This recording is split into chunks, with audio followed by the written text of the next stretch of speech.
Here we go again। तो आज के दिन का प्लान है सिर्फ आर्म्स, और आर्म्स से ज़्यादा सिंपल मसल ग्रुप और कोई भी नहीं हो सकता है। बाइसेप्स और triceps. What you actually need is to curl and push down. तो बाइसेप्स में अगर हम सबसे ज़्यादा कुछ कर सकते हैं तो वो है सिर्फ और सिर्फ कर्ल। अब वो चाहे प्रीचर कर लो या फिर बारबेल कर लो या डंबल कर लो। और अगर ट्राइसेप की बात करें, चाहे रो पुश डाउन करो, बार पुश डाउन करो, बात एक ही है, स्टिमुलस वही मिलेगा। और पर्सनली आर्म्स मेरे लिए एक ऐसे मसल ग्रुप रहे हैं जिनमें मुझे कोई भी बहुत ज़्यादा एक्सेसिव इंटेंसिटी या वॉल्यूम की ज़रूरत नहीं पड़ी है इन्हें ग्रो करने के लिए। हर किसी की फिज़ीक में एक कोई ना कोई ऐसा पॉइंट होता है जो कि काफ़ी स्ट्रॉन्ग होता है, और उसके लिए उन्हें बहुत ज़्यादा इंटेंसिटी, वॉल्यूम और फ्रीक्वेंसी की, इन सारी चीज़ों की कोई भी ज़रूरत नहीं पड़ती है। And this is just because of genetic factor. तो स्पेसिफिकली जो भी किसी का स्ट्रॉन्ग पॉइंट है तो उसके लिए उसे कोई भी अननेसेसरी कॉम्प्लेक्सिटी की ज़रूरत नहीं पड़ती है। उसे सिर्फ और सिर्फ चाहिए तो stimulation. So these components like intensity, volume and frequency doesn't matter. ये सारी चीज़ें फ्रेम में आती ही नहीं है जब अगर हम स्ट्रॉन्ग पॉइंट की बात कर रहे हो। So it is clear that there are different kind of characters. हर किसी के अपने एक अलग अलग स्ट्रॉन्ग पॉइंट्स हैं। किसी का चेस्ट स्ट्रॉन्ग है, किसी की बैक स्ट्रॉन्ग है, तो किसी के आर्म्स, तो किसी के लेग्स। और अगर बात करें स्ट्रॉन्ग की, so there comes a weak point too. अगर कोई स्ट्रॉन्ग है तो इसका मतलब ये नहीं है वो हर चीज़ में स्ट्रॉन्ग है, उसका कोई ना कोई एक वीक पॉइंट भी ज़रूर होगा। और वीक पॉइंट से अगर मैं बात करूं तो मे भी हो सकता है कि किसी के लिए एक ऐसा मसल ग्रुप ज़रूर होगा जिसको ग्रो करने के लिए they have to put a lot of work.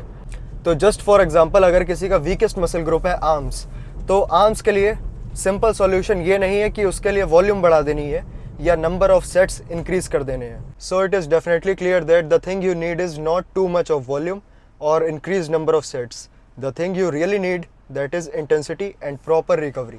तो अगर अपने ऐसे मसल ग्रुप को ग्रो करना है जो कि काफ़ी स्टबबॉर्न है और जिसकी प्रोग्रेस एक जगह स्टक है, तो सिंपली एक चेंज करके देखो कि उसकी इंटेंसिटी बढ़ाओ और वॉल्यूम थोड़ी सी कम करके देखो, और रिकवरी के लिए और ज़्यादा टाइम दो। And if it really works, just continue with that. What's the big deal? So to be real, अगर मैं अपने पहले की बात करूं तो मेरे चेस्ट में इतनी ज़्यादा डेवलपमेंट विजिबल नहीं थी। और पहले की मेरी ट्रेनिंग अप्रोच क्या थी? At least 3 to 4 movements for chest, और हर किसी मूवमेंट के एटलीस्ट 3 वर्किंग सेट्स। तो इन टोटल अगर देखें तो 3 4 12, at least 12 working sets for chest. और जिसका रिजल्ट ये था कि चेस्ट में कोई भी प्रोग्रेस नहीं दिखती थी। और अगर अभी की बात करी जाए तो चेस्ट में काफ़ी अच्छी प्रोग्रेस है। एक एक फाइबर विजिबल रहता है, चाहे वो अपर चेस्ट में हो या फिर मिड चेस्ट में या फिर लोअर चेस्ट में। और अभी के लिए ट्रेनिंग अप्रोच जो भी है वो है सिर्फ 4 working sets and just 2 movements, एक फ्लाई बेस्ड और एक प्रेसिंग बेस्ड। तो सिर्फ और सिर्फ 2 मूवमेंट्स। और अगर पहले की ट्रेनिंग अप्रोच से कंपेयर करा जाए तो उस समय 4 मूवमेंट्स और उसके 3-3 वर्किंग सेट्स, और अभी के लिए 2 मूवमेंट्स और इनके सिर्फ 2-2 working sets. So one thing is clear that there is a lot of difference between training volume. पहले 12 वर्किंग सेट्स और अब सिर्फ 4 working sets. And now I think कि चेस्ट पहले ज़्यादा बेटर लगता था कि अब ज़्यादा बेटर लगता है। So what works for me, that is low volume and high intensity. तो आज का प्लान है सिर्फ आर्म्स, और आर्म्स में भी बाइसेप्स के लिए 2 मूवमेंट रहेंगे। सिमिलरली ट्राइसेप्स के लिए भी 2 मूवमेंट रहेंगे। लास्ट में फोर आर्म्स के लिए भी 2 मूवमेंट रहेंगे, और that will be the end of the session. तो पहुंच गए जिम, सीधे स्टार्ट करते हैं अपना सेशन। तो आज के आर्म डे की स्टार्टिंग ट्राइसेप्स से, और ट्राइसेप्स के लिए आज का पहला मूवमेंट पुश डाउन्स। और पुश डाउन्स में हम कोई भी अटैचमेंट यूज़ कर सकते हैं। चाहे तो हम एक बार भी लगा सकते हैं, चाहे तो एक रोप भी लगा सकते हैं। लेकिन अभी के लिए मैंने डबल डी हैंडल्स लगाए हैं क्योंकि मैं इसे अंडर एंड वेरिएशन में करने जा रहा हूँ। लेकिन one thing to remember, tricep इसमें एक वीकर पोजीशन पे होती है। तो इस स्पेसिफिक मूवमेंट में हमारा फोकस बहुत ज़्यादा हैवी वेट नहीं, सिर्फ और सिर्फ स्क्वीजिंग रैप्स रहने वाली हैं। इसके 2 वर्किंग सेट रहने वाले हैं। तो टाइम वेस्ट नहीं करते हैं, स्टार्ट करते हैं अपना पहला वर्किंग सेट।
और विथ सेम अटैचमेंट्स ट्राइसेप्स के लिए नथिंग स्पेशल, सिर्फ ओवरहेड एक्सटेंशंस के सिमिलरली 2 सेट रहने वाले हैं। फिर मूव करते हैं बाइसेप्स के लिए।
ओके, तो triceps are done and moving into biceps. और बाइसेप्स के लिए भी आज का पहला मूवमेंट रहने वाला है केबल कर्ल्स। 2 सेट इसके भी कंप्लीट करते हैं जल्दी से, और फिर देखते हैं कि नेक्स्ट मूवमेंट बाइसेप्स के लिए क्या करना है।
बस ऊपर लाके हल्का सा अगर ट्विस्ट करते हैं अपने रिस्ट को, so I can really feel that peak of my bicep. बहुत ही सिंपल मूवमेंट, कोई भी फैंसी इक्विपमेंट की ज़रूरत नहीं पड़ती है इसमें, and all you need is to know how actually muscle works. अगर हमें पता है सिर्फ बाइसेप्स के लिए हम जो कर सकते हैं वो है कर्ल्स। अब वो चाहे तुम प्रीचर कर्ल्स पे करो, या फिर डंबल कर्ल्स करो, और या फिर बारबल कर्ल्स करो, बात एक ही है। So just do what you enjoy, क्योंकि अगर ट्रेनिंग को एन्जॉय नहीं करोगे, so I really don't think you could be very consistent.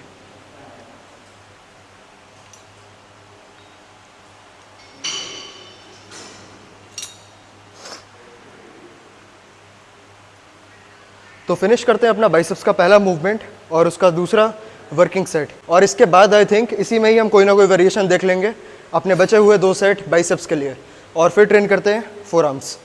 So let's go.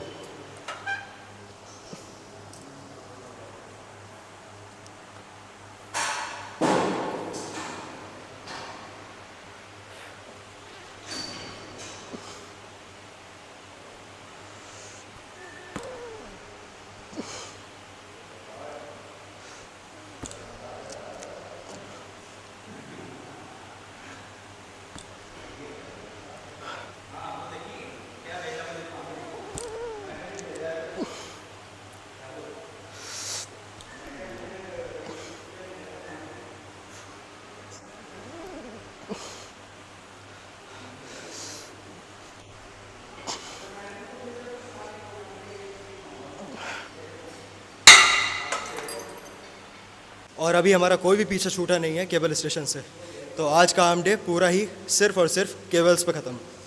और दूसरे मूवमेंट के लिए हम स्पेशली करने जा रहे हैं बाइसेप्स के लिए पाम्स अप पुल डाउन्स। और ये बिल्कुल लेट पुल डाउन्स जैसा लगेगा, लेकिन हमारा इसमें फोकस ये है कि हम पूरा फोकस अपने आर्म्स पे यानी कि बाइसेप्स पे करें। जब नीचे लाएं तो सिर्फ और सिर्फ हमारे बाइसेप्स वर्क करने चाहिए, ना कि हमारी back. And this is one of the best movement for biceps. तो जल्दी से कंप्लीट करते हैं इसके दोनों वर्किंग सेट और फिर मूव करते हैं फोर आर्म्स पे।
Okay, so this is second and last working set for biceps to do.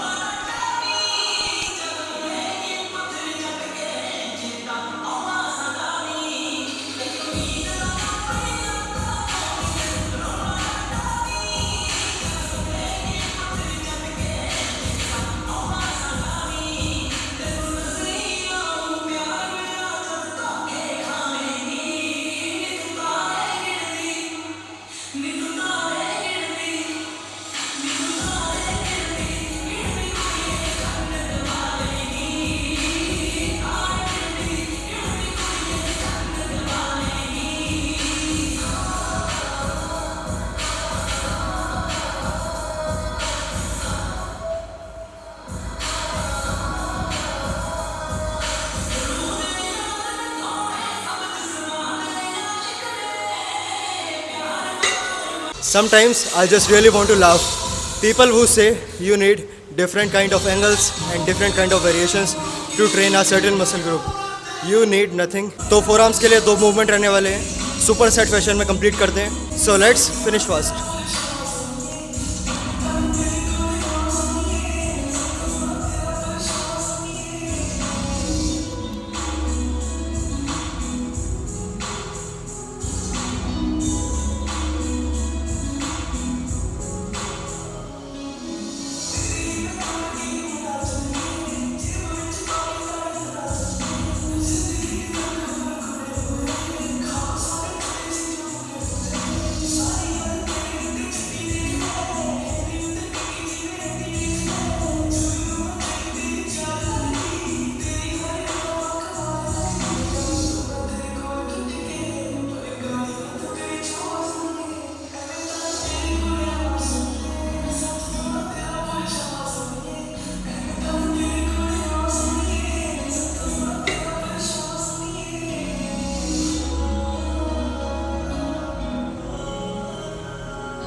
This is last set for forearms and overall arm session today.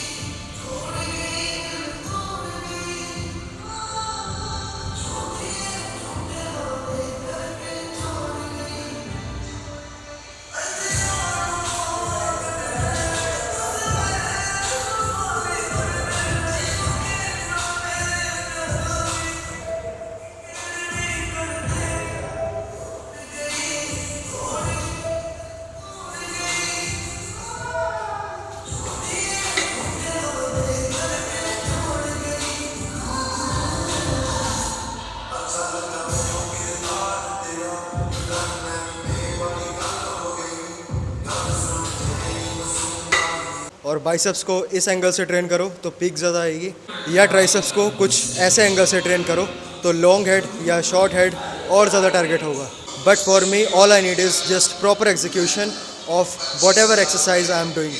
तो सिर्फ और सिर्फ अगर कोई चीज़ मैटर करती है तो वो ये है कि मसल को स्टिमुलेशन चाहिए, चाहे वो किसी भी एंगल से हो या किसी भी वेरिएशन से हो। और जो लोग ये कहते हैं कि बहुत सारे इक्विपमेंट्स या फैंसी एक्सरसाइज मूवमेंट्स की ज़रूरत होती है किसी भी मसल को ग्रो करने के लिए, not really to offend them, but this is not true. All you need is just a piece of brain. तो देखते हैं आज के सेशन का क्या इम्पैक्ट रहा और आर्म्स में किस लेवल का पंप है। वैसे तो पंप इतना ज़्यादा मैटर नहीं करता है क्योंकि ये सिर्फ और सिर्फ एक टेम्प्रेरी फीलिंग है। पंप के बेसिस पे हम पूरा अपना वर्कआउट जज नहीं कर सकते हैं कि कैसा गया। I really see no point in staying in gym for a very long period of time. एक दो पोज हिट करते हैं, देखते हैं पंप कैसा है, लेट्स मेक इट क्विक और बाकी बातें कंटिन्यू करते हैं सीधे कार में।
Unfortunately phones battery is gonna be dead soon, तो no car talk for today. मिलते हैं सीधे कल के नेक्स्ट सेशन में।